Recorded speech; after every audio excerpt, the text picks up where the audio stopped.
Olá, muito boa noite para você. Seja bem-vindo ao programa Band Eleições, agora em novo dia e horário, segunda-feira, agora perto já de meia-noite, e a gente vai falar de eleições nesse período de pré-campanha eleitoral. Nós já viemos de uma série de entrevistas com os pré-candidatos à Prefeitura de Manaus e agora é hora de analisar todo o cenário político de pré-campanha e também do calendário eleitoral. Para isso, nós convidamos para o Band Eleições, para essa edição do Band Eleições, o cientista político e advogado Carlos Santiago, que está aqui com a gente nos nossos estúdios. Doutor Carlos, muito obrigado pela presença mais uma vez.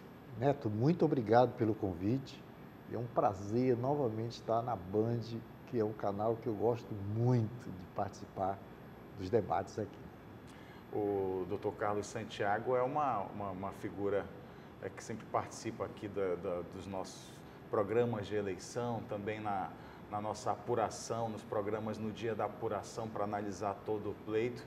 Mais uma vez, por isso eu agradeço a sua presença aqui, de estar pronto para somar com a gente aqui quando se trata da cobertura das eleições da Band. A gente tem nessas eleições, agora do dia 6 de outubro, o eleitorado é uma eleição que a gente chama de mais próxima, né? Porque é aquela que decide os gestores da nossa cidade, prefeito e vereador. É uma eleição em que o povo decide com mais força, assim, com mais proximidade, né? Quem são os seus candidatos. É uma decisão ligada à realidade, né? É uma eleição que se decide pela realidade do município, né? As condições do cotidiano de quem mora no município, né? Você, por exemplo, você está aqui numa cidade, no município de Manaus, que é o 5º município mais rico do país, entre as capitais. É o 7º município mais populoso entre as capitais. É o município mais importante da região norte do país.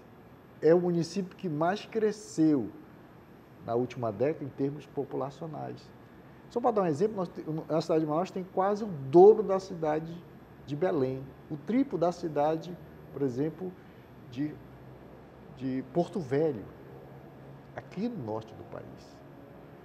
Mas nós temos, mais o município de Manaus ocupa a 19ª posição em termos de qualidade de vida. Então, tudo isso será debatido nessas eleições municipais. Para a escolha de quem? Para a escolha do gestor, do chefe do Poder Executivo Municipal, o prefeito, e também para a eleição dos membros da Câmara Municipal de Manaus e dos municípios, né?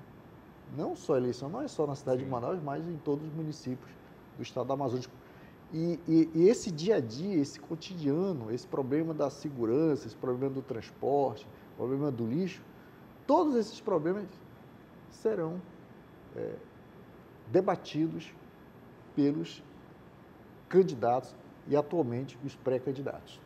Quando tem a eleição, eleições gerais, né? Aí tem o deputado estadual, o deputado federal, o senador, acabam que vários políticos caminham juntos ali numa mesma campanha, né? Formando uma chapa. Aqui não, é prefeito e vereador, né? No caso aqui da capital são 41 vereadores, então é muito dividida a representatividade de cada um candidato nos seus nichos ali do bairro, no seu nicho político, de profissão. Religioso. Né? Religioso também. Por exemplo, na eleição passada, a gente tinha ainda muito quente a questão da direita e esquerda, né? Aquele que era do lado do ex-presidente Bolsonaro, que está do lado do Lula. Como é que o senhor acredita, o que vai definir nessas eleições municipais? Se tem o apoio do governo, se não tem? Como é que o senhor vê isso? Olha, eu vejo que há dois caminhos. Um deles é que a eleição vai ser nacionalizada, ou seja, Neto, o debate vai girar em torno dos candidatos bolsonaristas e dos candidatos apoiados pelo presidente Lula. E uma outra vertente que eu comungo é que, na verdade, o cenário nacional vai influenciar muito pouco numa decisão local.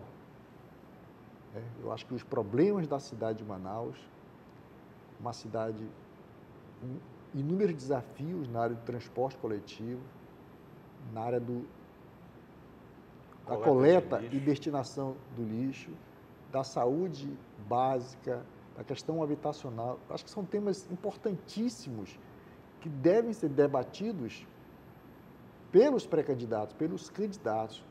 Muito mais importante do que discutir a questão se você é de esquerda, se você é de direita. Eu acho que esse sentimento da população de debate dividindo do ponto de vista ideológico está um pouco distante. Tanto é verdade que os candidatos que estão trabalhando nesse sentido estão lá embaixo nas últimas pesquisas eleitorais que foram divulgadas. E com relação aos nomes que já se colocaram, doutor Carlos, já temos candidatos definidos aí, pelo menos 8 ou 9 candidaturas, já pré-candidaturas, né, nomes que já se colocam nesse momento para fazer a pré-campanha. Pois é, Neto, eu acho bom isso, que uma pessoa coloque seu nome para os partidos, depois para a sociedade, para um debate sobre os problemas do município, né? Participe ativamente do processo eleitoral, da escolha dos nossos governantes, dos nossos representantes. Eu acho que isso é bom, esse número de nomes, né, de candidaturas, eu acho importante, né? Hoje pré-candidaturas, né? E todos eles são pessoas dignas, né? Porque estão aí na vida pública ou estão ingressando na vida pública, né? São nomes dignos que merecem respeito pela sociedade, né? No sentido de análise, né? De análise para saber qual a melhor opção para essa cidade que precisa tanto, não só de bons governantes, mas também de pessoas que amem essa cidade, porque a cidade não é feita só pelos governantes, só pelo vereador, só pelo prefeito, vice-prefeito. Também é uma cidade que envolve todos. Agora, dos candidatos definidos, tem o candidato do presidente, o candidato do governador. Como é que o senhor está analisando os nomes que já colocaram? O prefeito, Davi Almeida, que busca a reeleição. O prefeito é um candidato, é uma eleição, a eleição será disputadíssima, candidaturas fortíssimas. Tem o prefeito que tem a estrutura da administração do município, tem realizações. Aliás, o senhor estava, desculpa interrompê-lo, mas falando de alguns dados, alguns índices de Manaus e a arrecadação que está em jogo também, uma arrecadação inicial, pelo menos, aí de mais de 9 bilhões, 40 bilhões se contar aí os 4 anos de mandato. Sim, e para mais... serem administrados. E mais os empréstimos, né, que são realizados. Então, a máquina municipal, a administração pública é muito forte, né? Uma candidatura que vem aí da administração do município, principalmente se é o prefeito o candidato à eleição, é uma candidatura muito forte. Tem os nomes ligados ao governo do estado, que é o capitão Alberto Neto e o Roberto Cidade. Tem o Mandel, deputado federal mais votado do pleito, também é uma pessoa que tem sua importância, né, porque é uma pessoa muito independente. Né, e que tem dentro do grupo político muita gente que era do grupo do Amazonino, né? Também tem em torno dele tem um grupo de pessoas ali que contribuíram com as campanhas, né, do ex-governador Amazonino Mendes. Quer dizer, então, você também tem Marcelo Ramos, que é uma candidatura que vem de uma federação coordenada pelo PT, pelo PCdoB, pelo PV, que já tem apoio, inclusive, do PDT, é uma indicação do presidente Lula. uma pessoa que tem uma história política na cidade de Manaus, já foi vereador, já foi administrador municipal de transporte, foi deputado estadual e também foi deputado federal, vice-presidente da Câmara. Nós temos outras candidaturas, como a professora Maria do Carmo, que está aí disputando o pleito. Empresária, né? Empresária, inclusive, do setor principalmente do setor de ensino. Você tem aí, por exemplo, uma candidatura da Federação Rede PSOL, uma advogada que tem uma credibilidade na sua área de atuação. Então, nós temos aí, várias opções, né, de candidaturas e vejo assim como algo positivo nesse sentido. Né? Positivo porque a sociedade precisa desses nomes para que faça uma avaliação correta, para que tenha, inclusive, responsabilidade na hora de votar, até porque nós não temos que cobrar só a responsabilidade dos nossos governantes, nós temos que cobrar a responsabilidade também do eleitorado, aquele que vota, aquele que escolhe, de fato, quem vai gerir você colocou muito bem, esses mais de 9 bilhões de reais, que é o que a Prefeitura tem arrecadado nos últimos anos. Agora, a gente tem comentado aqui, falado em candidato, em pré-candidato. O que define aí esse termo? Até quando o pré-candidato é pré-candidato e quando é que ele já vira um candidato de fato?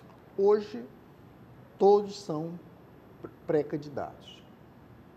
A partir do dia 20, até o dia 20 de julho, até o dia 6, que é o dia 5 de agosto, 20 a 5 de agosto, é o período para as convenções partidárias.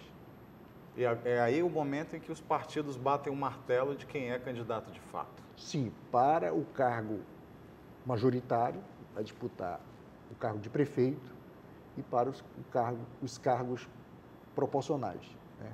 Quem vai disputar uma vaga no parlamento. E tem até o dia 15 de agosto, né? Tem até o dia 15 de agosto para realizar o registro dessas candidaturas.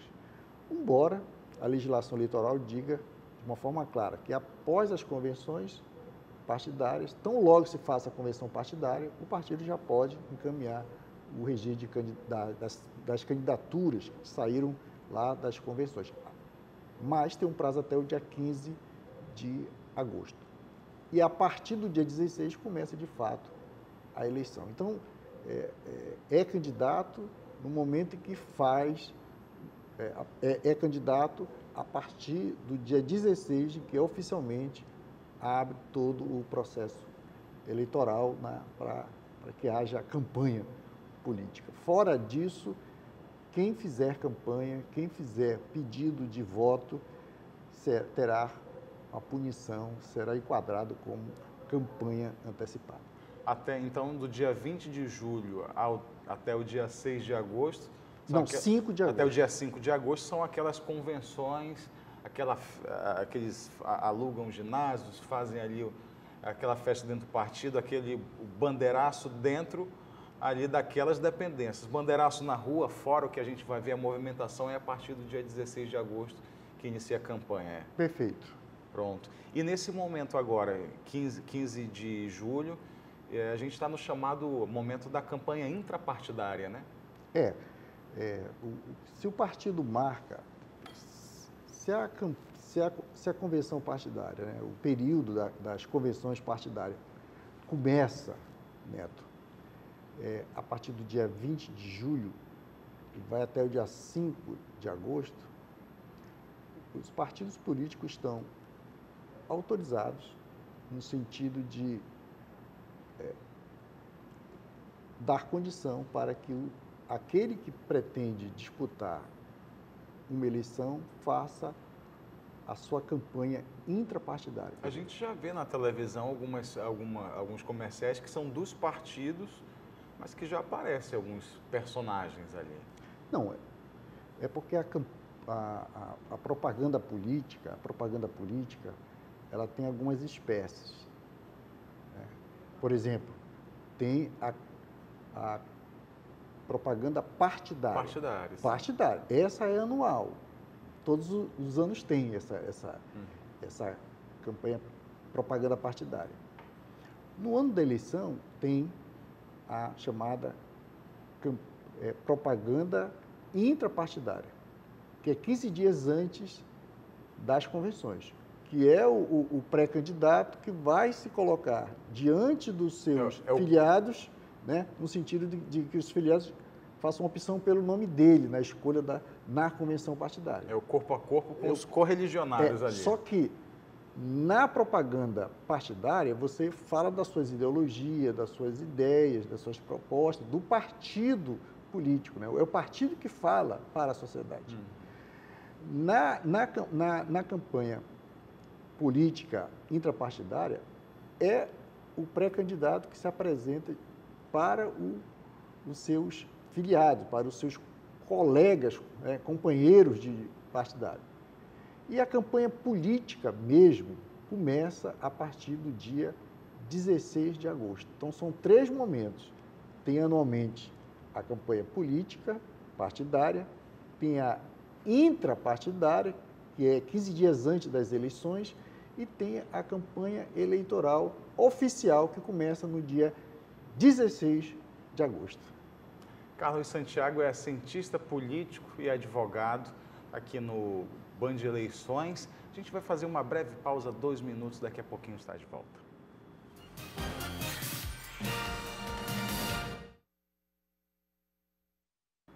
De volta com o programa Band Eleições, aqui na tela da Band Amazonas, recebendo o cientista político e advogado Carlos Santiago. Carlos Santiago faz parte também, é membro do Comitê Amazonas Anticorrupção, contra a corrupção, me corrija, doutor. Não, é anticorrupção, Anticorrupção. E combate à corrupção também, que tem o mesmo sentido. E aí são diversos representantes, né, da sociedade que fazem parte, e o foco é a eleição.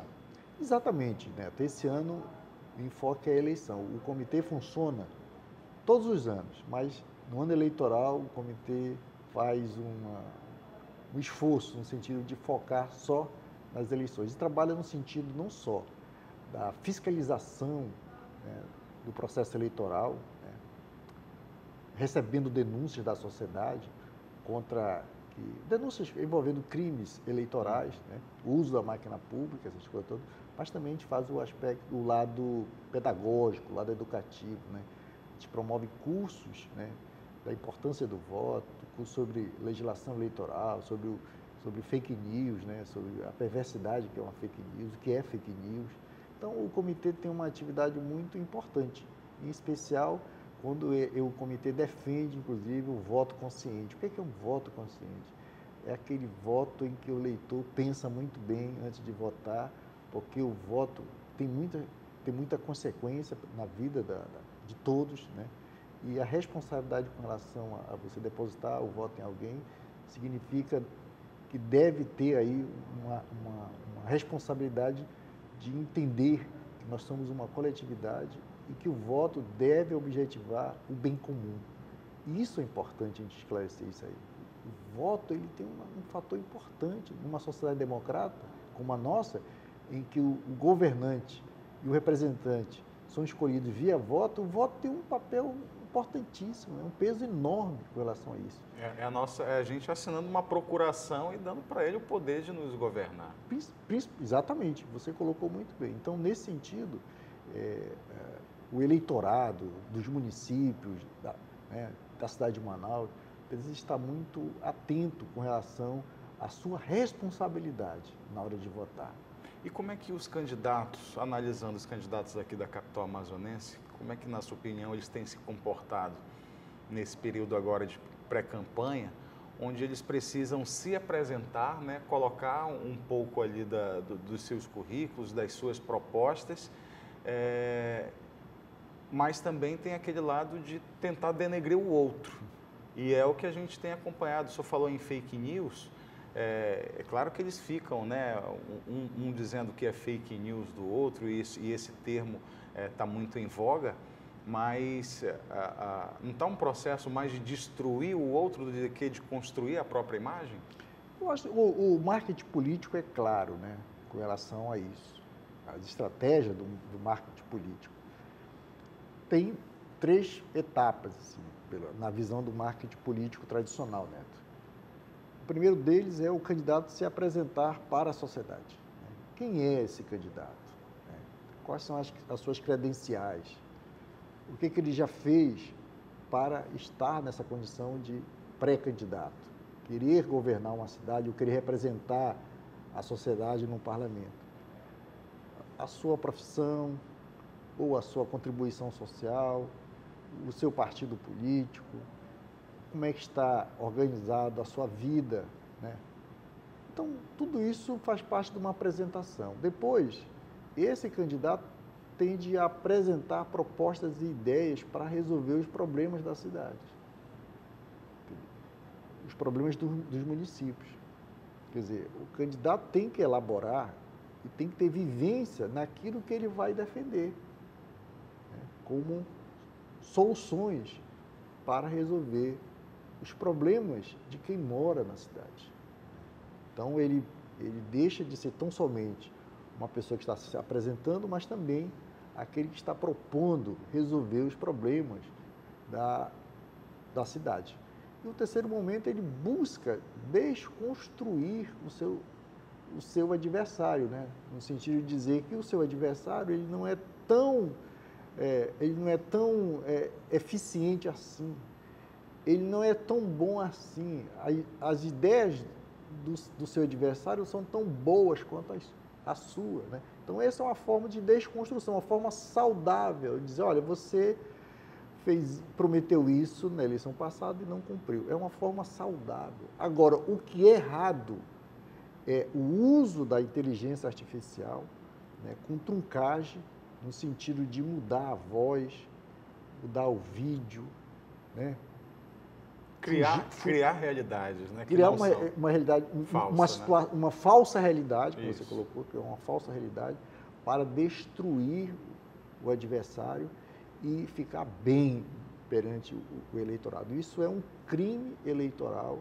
A Justiça Eleitoral vai trabalhar de forma dura com relação a isso. Há resoluções nesse sentido. Não só vai multar quem fizer isso, mas também vai cassar o registro de candidatura. É o que diz a Justiça Eleitoral, é o que diz a resolução do Tribunal Superior Eleitoral. Eu achei curioso que até a candidata Maria do Carmo, que não está mais assinando Maria do Carmo Cefaí, que não tem uma vida passada de política, mas tem sido atacada, fez até um vídeo se retratando, falando que estavam a chamando de mal pagadora, e aí fez um vídeo se explicando, se apresentando, enfim. É um processo político que quem não é da política precisa se acostumar, porque é pesado. Então, cabe ao eleitorado fazer esse julgamento. Porque, Neto, não adianta a Justiça Eleitoral criar comitê para combater fake news envolvendo a Polícia Federal, envolvendo a Advocacia Geral da União, se a sociedade não se envolver no tema, se a sociedade não comprar esse tema que é importante para melhorar a política e a qualidade dos políticos. Porque quem é movido por fake news, por notícias falsas, né? Criar uma realidade que não é, né? Uma falsa realidade que você bem colocou. Quem promove isso, certamente não vai servir de forma adequada aos anseios da sociedade.